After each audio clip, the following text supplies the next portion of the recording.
Hello again everyone and welcome back to the channel. In today's video we're going to be going over some of the seeds which you can be sowing in the month of April. Spring is well underway in April and there's loads of things going on in the garden. The garden is springing back into life now, and with that lots of things to be sown. Now we went over things to sow in January, February and March, and these things can be sown in April as well. I'm not going to go into detail with those things though, I'm just going to quickly mention them. We're going to go into detail with the things which you can sow in April which you couldn't really get away with sowing any earlier. So it's the things that we've not mentioned already in the past few months. So just quickly off the bat, things we can sow in April which we may have already sown earlier are things like cabbages, broccoli, cauliflower, sprouts, kale, any of your brassicas, and your salad crops like your lettuce, spinach, rocket, any of your salad leaves, and also things like beetroot, onions, leeks, carrots, parsnips, tomatoes. There's still plenty of time to sow your tomatoes, and even peppers and aubergines as well. You can still get away with sowing some of them. Cucumbers as well, you can still sow cucumbers in April, and things like the salad crops, the beetroot, and even the different brassicas can be sown again in April for successional sowings so that we can get a staggered harvest throughout the growing season. Beetroot's a really good one for this, and so are the salad crops. And I like to sow a few cabbages and broccoli every month so that I can have a few different harvests through the growing season. Beetroot, I'll sow a few of those every few weeks so that we get a staggered harvest as well. So with all that being said, we're going to go over the things which you can sow in April which you couldn't really get away with sowing any earlier because they grow fast, they're tender crops and they're not frost hardy. So for that reason we're actually going to be sowing these at home on a sunny windowsill or under grow lights or in a greenhouse. In April we can still get frosts. For us in zone 8B in the northwest of England, our average last frost date is actually around the middle of May, so we're still a while off yet. We're still a good 6 weeks off our last frost date. None of these are going to be going outside just yet. So starting off our list is one of my favourite things to grow, and I sow these on the 15th of April every single year. I sow them in a greenhouse and then I plant them outside exactly a month later around the middle of May, and that is beans. Either French beans, climbing or dwarf, or runner beans, or any other bean which you want to grow. April is a good month to be sowing them. They're not frost hardy and they grow super fast. And the variety which I've got here is Cobra. This is said to be a really tasty variety and very prolific. I found that I prefer my French beans over my runner beans at the moment. I found that they have a better flavour and they are stringless. It doesn't really matter how big they get, you can just leave them on the plant and they don't really get stringy. Runner beans on the other hand, you sort of have to pick them when they're a bit smaller because they can get very stringy. So I'm growing some French beans. I'm going to grow some of the dwarf ones as well, I think, a bit later in the year. I'm going to stagger my sowings with the beans, I think. So I'm going to grow some of these tender green dwarf beans as well. I just sow them in 9cm pots in the greenhouse, and then literally a month later, after our last frost date, we have some lovely bean plants that are getting to a good size which are ready to go outside. And beans are a really good one for freezing as well. If you have a glut of beans, you can just cook them in boiling water for 2 or 3 minutes to blanch them or part cook them and then stick them in the freezer. They freeze really well, so that's a good thing to do if you've got loads of beans. Alternatively, you can can them if you want, but I just prefer to freeze them. Now the second thing on our list of seeds that you can sow in the month of April is courgettes. I would not sow courgettes any earlier than April. In fact, April is the absolute earliest I would sow courgettes because these do grow really fast. There goes a saying, if you teach somebody how to bake, the whole neighbourhood gets cakes. If you teach somebody how to garden, the whole neighbourhood gets courgettes. Just a couple of plants is enough for a small family that enjoy eating courgettes, because trust me, you best enjoy eating courgettes if you're going to be growing courgettes, because they do produce a lot of courgettes. They're best picked small and regularly, and they will continue to crop throughout the growing season if you do this, if you pick them regularly. I've got some varieties here, all green bush and defender as well. Exact same colour and type, they're just different varieties.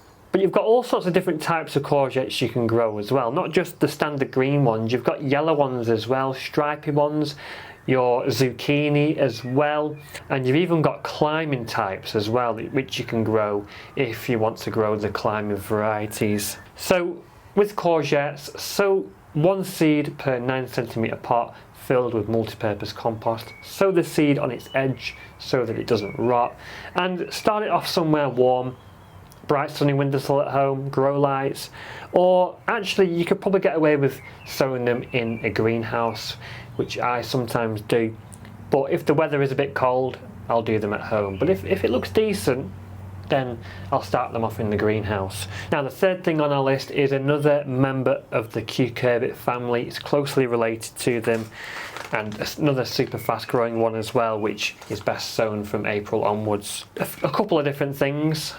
Pumpkins, it's not a very interesting seed packet, but this is a jack-o'-lantern pumpkin. They could put a picture on there, that would be nice. And also butternut squash as well, but also your different summer squashes, not just butternut. You've got loads of different types of squashes, tromboncino squash, you've even got your ornamental squashes as well, your ornamental gourds, which you can grow. Different varieties of pumpkin.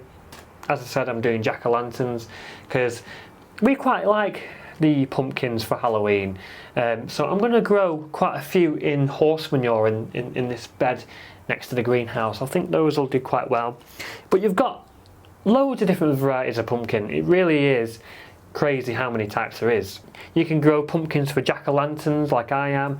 You can grow giant pumpkins if you want to do them for shows, or if you want to just grow them for fun, or you can grow them for eating as well. You've got varieties that are best suited for making soups and pies as well. You've got so much choice out there. But April, get them sown in the exact same way as you sow your courgettes and your beans, actually, in 9cm pots, and then plant them outside after your last frost date because they're not frost hardy. And these will grow super fast, they'll just trail everywhere, and by the end of the summer you should have some lovely pumpkins. Now the next thing on our list is something which I really enjoy growing, but I've had a lot of trouble growing them lately because of the rats and the mice, and the birds actually as well. That is sweet corn. I do love my sweet corn when I actually manage to harvest some, which isn't very often at the moment. This variety is called Early Bird, and it's a hybrid, and it is said to be the earliest cropping sweet corn in Europe, and it's a super sweet variety as well. They grow really fast, so sowing them in April onwards is best, and they're not frost hardy either. They're best sown in blocks so that they can be pollinated properly. If you don't sow them in blocks, and if you don't sow enough together, you don't get very good pollination, and you can end up with cobs that don't really have many kernels in. We don't want that. We want some nice, lovely filled cobs. And because of the rat problem, I'm actually going to be trying to grow them in the greenhouse this year. That'll actually give us a couple of benefits. They'll grow much quicker, and we may get an earlier crop. But also they're going to be protected from the birds and the rats and the mice as well, possibly, although the rats will probably still find a way in the greenhouse, even if we do close the door. But we're going to give it a shot. We're going to try growing them in the greenhouse, but you can grow them outside just fine, but they are a tender crop. They do like the summer conditions. Now I find that it's best to sow your sweet corn under cover in a greenhouse or at home, like with the other things on this list, and then move them outside after your last frost date. So I'll sow them around the middle of April and then move them outside around the middle of May, and that's usually fine. You can sow them direct outside after your last frost date if you want, but honestly, with the rats and all the different pests, I've found that it's best to start them off undercover, protected from them first, because you'll just sow the seeds and they'll just be dug up and you won't have any left. So I found that's not really a good option. So yeah, Plant them in module trays or 9cm pots, and then plant them outside a month later and plant them in blocks.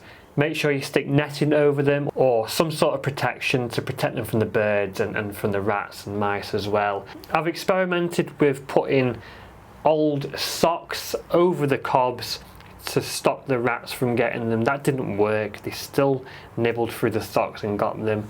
But there are different things like mesh. I've seen people put mesh around them as well to protect them. That is said to work, and also bottles as well. I've seen people cut plastic bottles in half and stick them over, and that is said to work as well.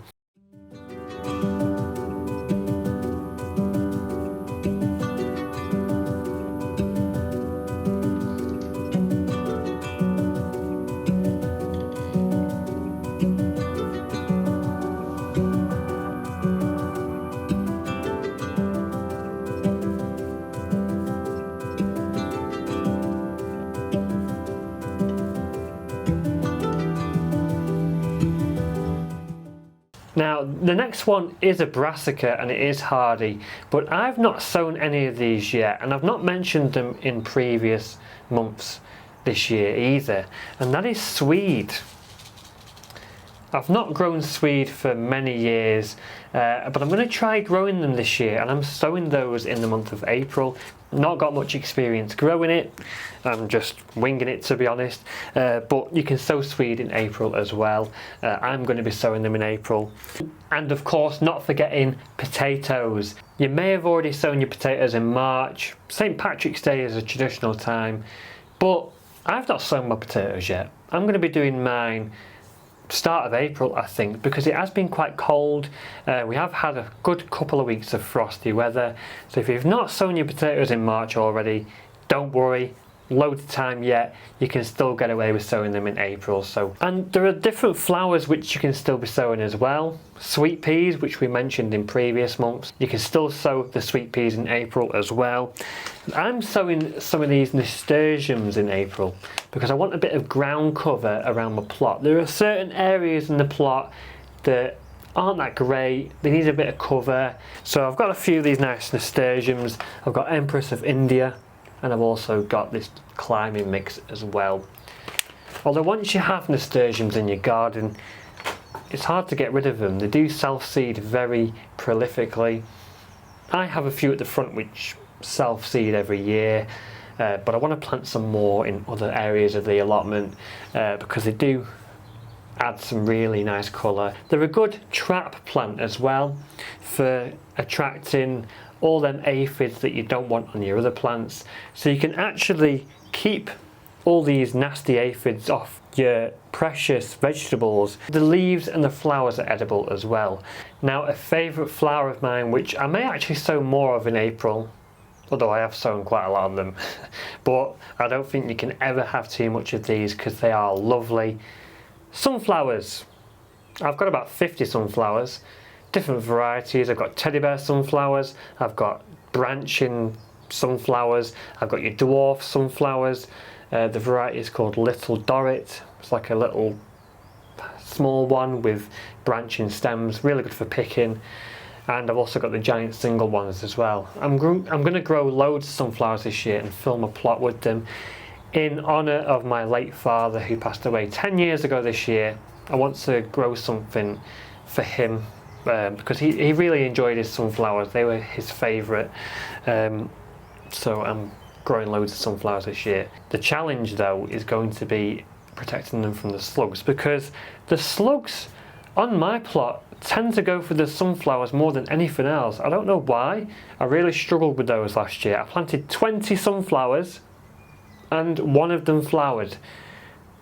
So, you know, and even that sunflower had its leaves stripped off by slugs about 6 feet off the ground. The slugs are evolving. They can now jump 6 feet off the ground and strip the sunflower leaves bare. Maybe they're building planes and they're flying up the sunflowers and stripping the leaves off. What am I talking about? Right, let's continue with the video. What am I talking about here? Right, now I know I said I wasn't going to go into detail with the crops which we sowed earlier this year, But I just want to share some interesting varieties which I'm going to be growing this year, which I'll probably be sowing more of in April as well. And the first one is this lovely packet of mixed carrots. Loads of different colours. I'm sowing some of those in the month of April, which is really exciting. We really enjoy our carrots at the moment, and this will definitely add some interest to our cooking with the different colours. You've got white ones, yellow ones, your traditional orange ones, and we've even got purple ones as well. Really interesting, those ones. Kale, red Russian, I really do like the kale. I'm also trying this Swiss chard, which is something that I don't usually grow, but I'm going to sow some of them in April as well and see how they do. And those will be really good added to salads, or steamed, or cooked with butter as well. Some lovely beetroot as well, which I'm growing this year. These stripy beetroots, which I'm going to be sowing some of. I've already sown some of the Boltardi varieties, which are just your standard purple beetroots, but I'm sowing some of these as well. These really lovely looking beetroots here, the orange ones, don't they look nice? These are an F1 hybrid, which I've already sown some of actually, but I may sow some more in April. I'm really excited to try those as well. These are said to have really nice flavour, not to mention the lovely colours which they have as well. Really nice. More interesting than just your standard beetroot which you grow, which is still nice nonetheless, but it's nice to have something a bit more interesting as well. So those are some varieties which I'm trying this year, which I'm really excited to grow, which I just wanted to share with you. Have you got any varieties which you're trying this year which you don't usually grow, which is something a bit more interesting and more adventurous? Let me know in the comments below. So those are a few of the seeds which you can sow in April, which you probably wouldn't want to be sowing any earlier than that really, because they grow super fast and they are tender crops. Loads of things to be sown in April. You can sow pretty much anything, to be honest, actually. Pretty much anything. I don't think there's anything you can't sow in April, but I just wanted to go into detail with some of the crops today, and hopefully I can help you guys and give you some information about growing them as well. If you're new to gardening and you don't know where to start, try growing some of these things and just enjoy it really. That's the most important thing, I think. Whatever you grow, whether it grows or not, you might not get a harvest, but just enjoy the process and try and learn whatever you can from it. Enjoy being outside, in the sun, or in the rain. I just like to try and enjoy it whatever the weather is, to be honest. Anyway, I hope you found this video useful, and I hope you enjoyed it, and I hope you have many successes with your sowing and your growing, and I hope you enjoy it as well. Let me know in the comments below what you're going to be sowing in the month of April. It's a really exciting month. Things are really getting going now. We can get outside, we can get garden jobs done, we can get sowing. It's a really good time. That's all for now, guys. I will see you in the next one. Remember to like and subscribe if you haven't already, if you want to see more videos like this. Happy gardening and stay safe.